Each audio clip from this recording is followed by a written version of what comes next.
ঘরের ভিতরে কোদাল নিয়ে কি করছো? ওই যে রামেশ্বর সেতু এইগুলো ছাড়িয়ে সেগুলো ফেলা হচ্ছে। খবরটা দেখি না, বড় বৈঠকে বড় সিদ্ধান্ত মোদির। কি বলছে ওটা? কি যুদ্ধ থেমে গেছে? যুদ্ধ থেমে গেছে, ধান ছেড়ে পাকিস্তান কালকে যুদ্ধ থামিয়ে মারা বলছে, আবার মেরে দিয়ে চালিয়ে দিয়েছে বন্ধু।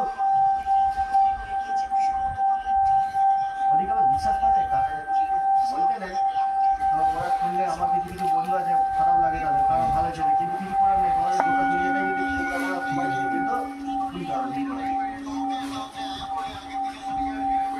মনে মনে সে